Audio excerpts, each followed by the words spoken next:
প্রিয় শিক্ষার্থীবৃন্দ, আশা করি তোমরা সবাই ভালো আছো, সুস্থ আছো। আমি আল্লাহর রহমতে তোমাদের দোয়ায় ভালো আছি। আজকে আমরা দ্বিপদী বিস্তৃতি নিয়ে আলোচনা করব। দ্বিপদী বিস্তৃতির মধ্যপদ কিভাবে নির্ণয় করতে হয় সেই বিষয়ে আমরা কথা বলবো। ঠিক আছে, আজকে তোমরা দেখো, সবাই দেখো, এখানে আমরা একটা অঙ্ক লিখছি 2 - 3/x হোল টু দি পাওয়ার 12 রাশির বিস্তৃতির মধ্যপদ নির্ণয় করো। তাহলে আমাদের প্রথমে জানতে হবে মধ্যপদ নির্ণয়ের জন্য দুইটা সূত্র আছে। একটা হচ্ছে যদি মধ্যপদে এই পদ সংখ্যা যদি জোড় হয় তাহলে মধ্যপদ হবে দুইটা, আর যদি পদ সংখ্যা যদি বেজোড় হয় তাহলে মধ্যপদ হবে একটা। তাহলে আমরা যদি n জোড় সংখ্যা হলে, n জোড় সংখ্যা বলতে n বলতে পাওয়ার, এখানে আছে 12, কিন্তু আমরা যদি 12 কে n দ্বারা প্রকাশ করি, n জোড় সংখ্যা হলে পদ সংখ্যা হবে এর চেয়ে এক বেশি। n জোড় সংখ্যা হলে পদ সংখ্যা হবে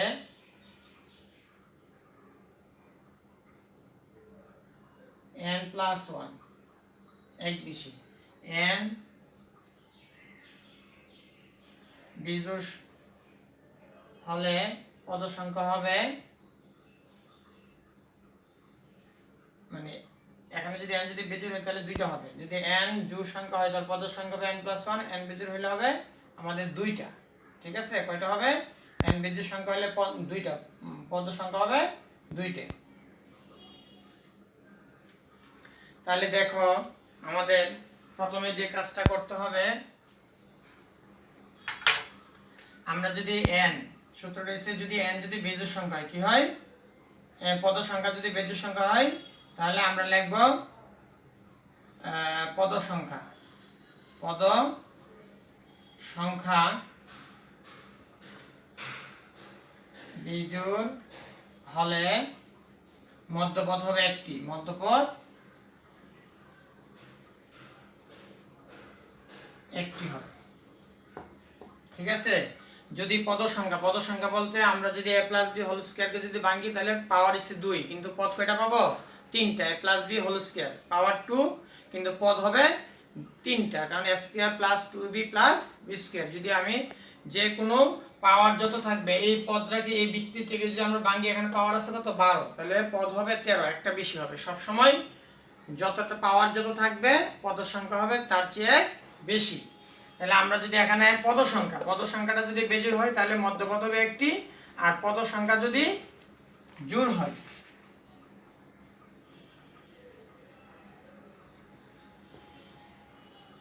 জোড় হলে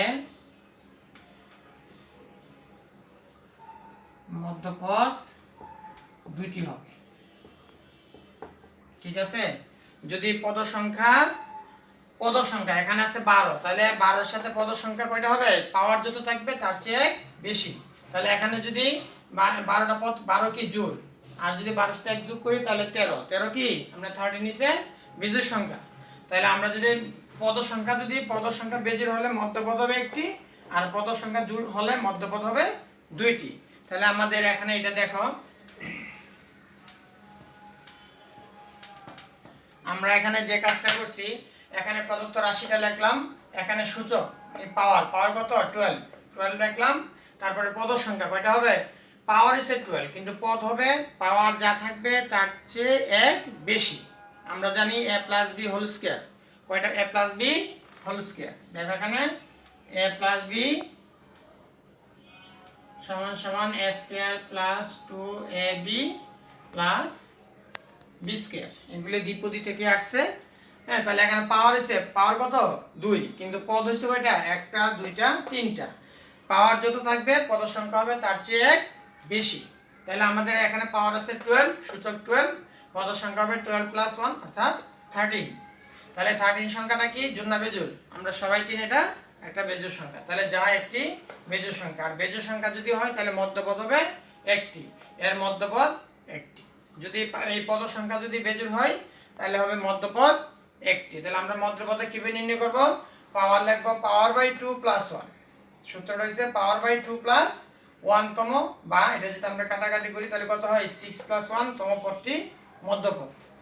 সুতরাং 6 প্লাস 1 তম পদ ইকুয়াল আমরা লিখব 12, পাওয়ার আছে 12c, এখানে যত থাকবে তার চেয়ে 6 প্লাস 1, তাহলে আমরা 6 লিখব, বা 12c 6 ইনটু প্রথম পদ কত আছে 2 to the power 12 minus 6 into দ্বিতীয় পদ কি আছে -3/x, -3/x whole to the পাওয়ার কি হবে c এর নিচে যা থাকবে তা, তাহলে 12c 6 into 2 to the power 6 -1 to the power 6 কি হবে, -1 এর পাওয়ার যদি জোড় হয় তাহলে এটা 1 হয়ে যাবে, আমরা এটা লিখব না 3 to the power 6 into x to the power -6। ঠিক আছে, তাহলে আমরা মনে রাখবো n, n বলতে যদি এটা যদি জোড় সংখ্যা হয়, ঠিক আছে, পদ হবে কি, পদ সংখ্যা হবে বেজোড়, বেজোড় হলে আমরা কি লিখব, সূত্রটা হবে n/2 + 1। ঠিক আছে, পদ সংখ্যা যদি বেজোড় হয়, আর যদি পদ সংখ্যা জোড় হয় তাহলে লিখব n + 1/2 + 1, এটা হচ্ছে একটা সূত্র, আর একটা হবে n - 1/2 + 1। এটা হচ্ছে পদ সংখ্যা বিজোড়, আর এই দুটো হচ্ছে পদ সংখ্যা জোড়। পদ সংখ্যা যদি জোড় হয় তাহলে হবে এই সূত্র n + 1/2 + 1, n - 1/2 + 1 দুইটা, আমরা যদি +2 হোল কিউব বিস্তার করি তাহলে পদ হবে চারটা, চারটার মধ্যে মধ্যপদ কয়টা হবে, মাঝের দুইটা। ঠিক আছে, তাহলে এখানে আমরা লিখব সবই ঠিক আছে, এখানে দেখো +1, এখানে +1, এখানেও +1, প্রত্যেকটাতে +1 আছে, এখানে শুধু হবে যদি পদ সংখ্যা বেজোড় হয় তাহলে n/2 পাওয়ার বাই 2, আর এখানে হবে পাওয়ার +1/2, এখানে হবে পাওয়ার -1/2। ঠিক আছে, তাহলে আমাদের এখন পদ সংখ্যা কিভাবে নির্ণয় করতে হয় তাহলে আমরা এটা বুঝতে পারলাম। তাহলে মধ্যপদ কিভাবে নির্ণয় করব, যদি পদ সংখ্যা যদি বেজোড় হয় তাহলে হবে পাওয়ার বাই 2 + 1, আর পদ সংখ্যা যদি জোড় হয় তাহলে হবে পাওয়ার +1/2 + 1, অথবা পাওয়ার -1/2 + 1, দুইটা হবে, মধ্যপদ দুইটা। ঠিক আছে, তাহলে আমাদের এখন দেখো একটা অঙ্ক দেখাও যে x - 1/x whole to the power twice n এর বিস্তৃতিতে মধ্যপদ 1 * 3 * 5 * twice n - 1 divided factorial n into -2 to the power n, এটা প্রমাণ করতে হবে। ঠিক আছে, এত এর বিস্তৃতিতে মধ্যপদ এটা। তাহলে আমরা এর আগে যে অঙ্কটা করছি, পূর্বের অঙ্কটা, এখানে আমি প্রথম লিখছিলাম প্রদত্ত রাশি, এখানে প্রদত্ত রাশি কত x - 1/x whole to the power twice n, এখানে পাওয়ারটা হইছে টুয়াইস n, আগে ছিল 12, এখানে এই অঙ্কটা হইছে টুয়াইস n। তাহলে প্রথমে লিখবো যদি মধ্যপদ নির্ণয় করতে বলে তাহলে প্রথমে লিখবো কি রাশিটা লিখবো, লেখার পরে এখানে সূচক পাওয়ার কত টুয়াইস n লিখলাম, পদ সংখ্যা কি হবে, পাওয়ার যা থাকবে তার সাথে 1 যোগ হবে বেশি, তাহলে টুয়াইস n + 1। তাহলে আমরা এটা টুয়াইস n, যেহেতু n এর সাথে 2 আছে তাহলে এটা আমরা কি চিনি, এটা একটা জোড় সংখ্যা, কারণ যে কোনো সংখ্যার সাথে 2 গুণ করলে এটা জোড় সংখ্যা হবে। তাহলে টুয়াইস n জোড় সংখ্যা, আর টুয়াইস n + 1 কি, তাহলে বেজোড় সংখ্যা, এটা যদি জোড় সংখ্যা হয় তাহলে এটা কি হবে, বেজোড় সংখ্যা।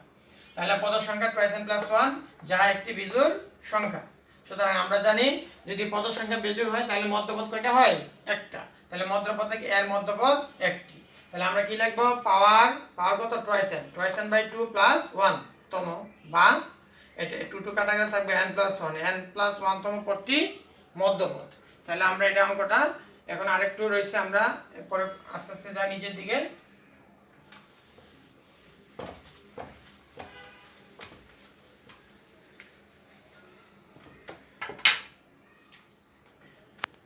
সুতরাং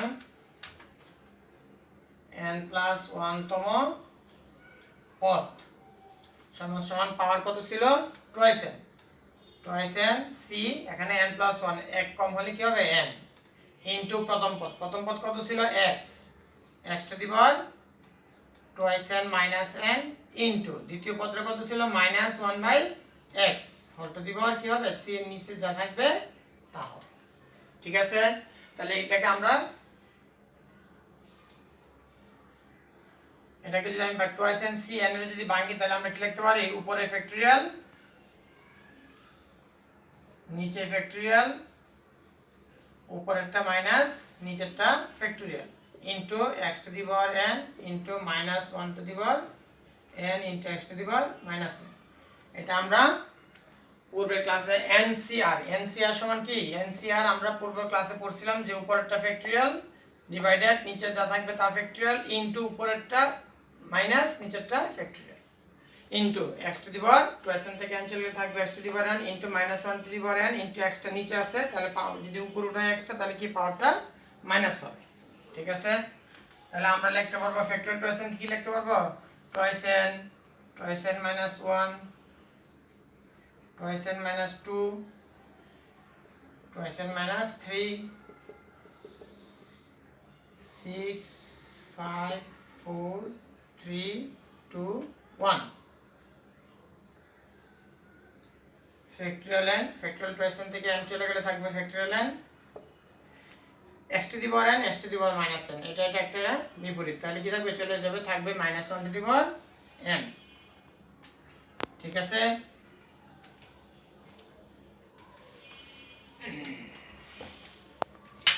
তাহলে আমরা ফ্যাক্টরিয়াল 2n মানে কি ফ্যাক্টরিয়াল আমরা জানি ফ্যাক্টরিয়াল 5 লিখলে কি লিখতে পারি 5 4 3 2 1 মানে ফ্যাক্টরিয়াল 2n মানে লাস্টে 1 দিয়ে শেষ হবে। এখানে দেখো 2n এর চেয়ে 1 কমছে 2n মাইনাস 1 এর চেয়ে আরেক কমছে 2n মাইনাস 2 এর চেয়ে কম 2n মাইনাস 3 এরকম ভাবে এখানে আরো অনেক সংখ্যা আছে লাস্টে কি হবে 6 5 4 3 2 1।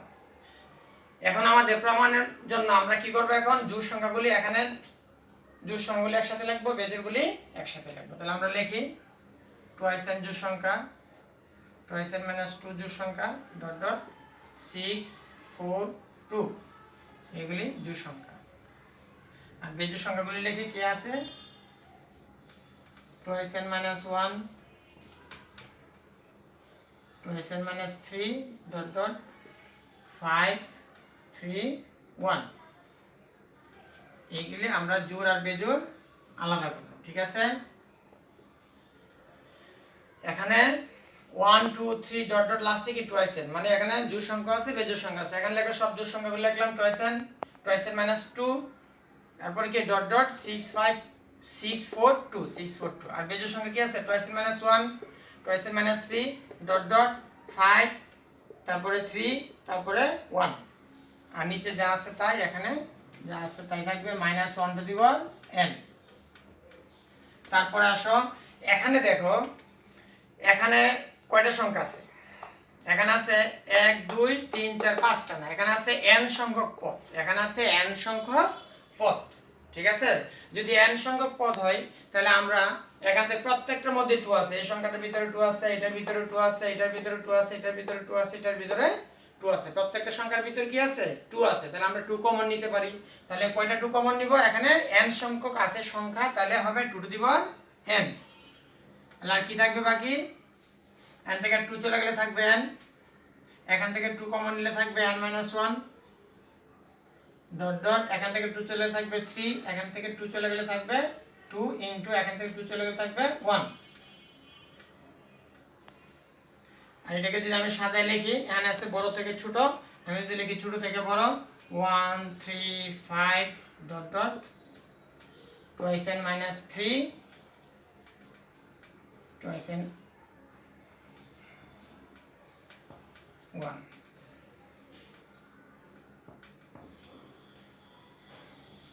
ঠিক আছে, এই সংখ্যাটা সবচেয়ে বড় এটা চেক এক করে কমছে 2 করে কমছে তাহলে আমরা বড় থেকে ছোট ছিল এখানে লিখলাম কি ছোট থেকে বড় আর এখানে নিচে যা আছে তাই লিখবো ফ্যাক্টরিয়াল n। ঠিক আছে, আমাদের এই জিনিসটা বুঝতে হবে এখানে কি আছে n সংখ্যক পদ আছে এখানে আছে n সংখ্যক পদ এখানে ছিল 2n সংখ্যক ফ্যাক্টরিয়াল মানে কি 2n সংখ্যক পদ ছিল এখানে 2n সংখ্যক পদ ছিল এটা আমরা দুইটা অংশে বিভক্ত করছি জোড় সংখ্যাগুলো একসাথে নিয়ে নিয়েছি বেজোড় সংখ্যাগুলি আলাদা করে ফেলছি। তারপরে এখানে প্রত্যেকটার মধ্যে 2 আছে 2 কমন নিতে পারি কিন্তু এখানে কিন্তু প্রত্যেকটাতে 2 নাই কারণ এখানে 2n মাইনাস 1 এখানে 2 আছে এখানে 2 নাই কিন্তু এখানে 2n মাইনাস 2 মানে 2 কমন নিতে পারে এখান থেকে 2 কমন যায় প্রত্যেকটা থেকে 2 কমন যায় তাহলে কয়টা পদ আছে এখানে n সংখ্যক পদ তাহলে আমরা কি লিখব 2 টু দি পাওয়ার n শুধু 2 কমন নিলে কিন্তু হবে না। ঠিক আছে, তাহলে আমাদের মনে রাখতে হবে এখানে n সংখ্যক পদ আছে তাহলে আমরা কি কয়টা 2 কমন যাবে n সংখ্যক 2 কমন যাবে আর n সংখ্যক 2 এর আমরা কিভাবে লিখতে পারি 2 টু দি পাওয়ার n। যদি 5টা 2 কমন নেই তাহলে লিখি 2 টু দি পাওয়ার 5 যদি 3টা 2 কমন নেই তাহলে কি হবে 2 টু দি পাওয়ার 3। এখানে আছে n সংখ্যক পদ, এই জন্য 2 টু দি পাওয়ার n। ঠিক আছে, এরপর আমরা পরের লাইনে যাই।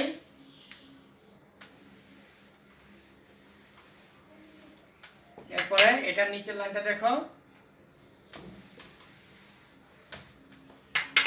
কি হবে,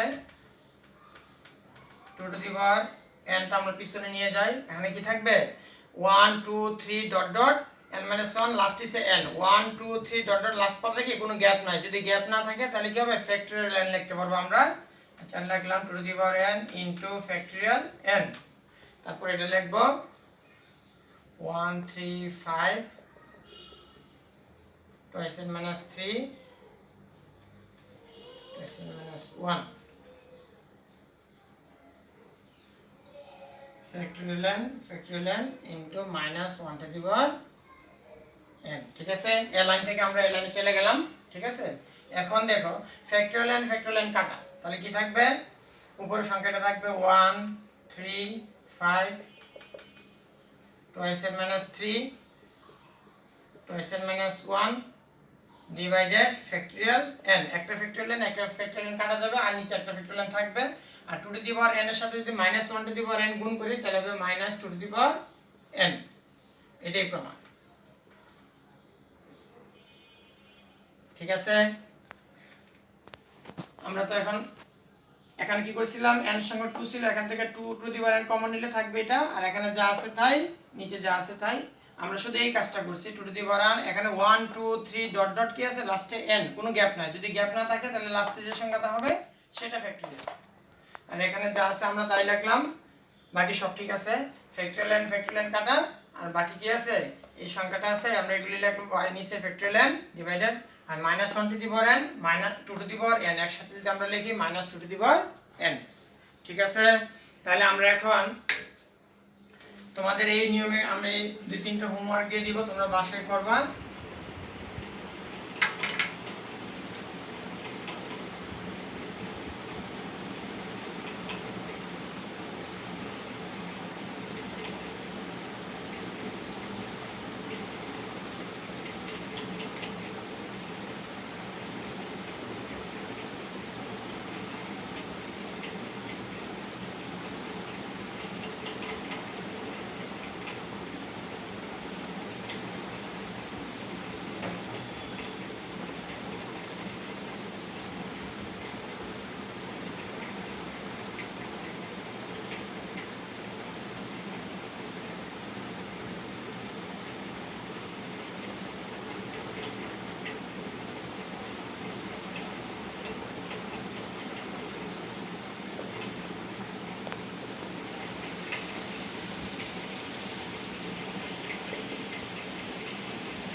তাহলে আমরা হোমওয়ার্ক এখানে 3টা হোমওয়ার্ক দিছি, তাহলে আমরা এগুলি বাসায় চেষ্টা করব। এত এর বিস্তৃতির মধ্যপদ নির্ণয় করো, এত এর বিস্তৃতির মধ্যপদ নির্ণয় করো। দেখা হচ্ছে 1 + 2 to the power 2y whole to the power twice n রাশির মধ্যপদ, এটা আমরা প্রমাণ করব। আমরা যে লাস্ট অঙ্কটা করছি সিমিলার, এটার মতো আমরা এটা চেষ্টা করব। ঠিক আছে, আশা করি তোমরা সবাই ভালো আছো, ভালো থাকবে, সবাই সামাজিক দূরত্ব মেনে চলবে এবং সরকারের যে স্বাস্থ্যবিধি অনুযায়ী আমরা চলাফেরা করব এবং সবাই ঘন ঘন হাত ধোবো। সবাই সুস্থ থাকো, সবাই আমার জন্য দোয়া করবে, আমি তোমাদের জন্য দোয়া করি। আজকে এখানে সমাপ্ত ঘোষণা করছি। আল্লাহ হাফেজ।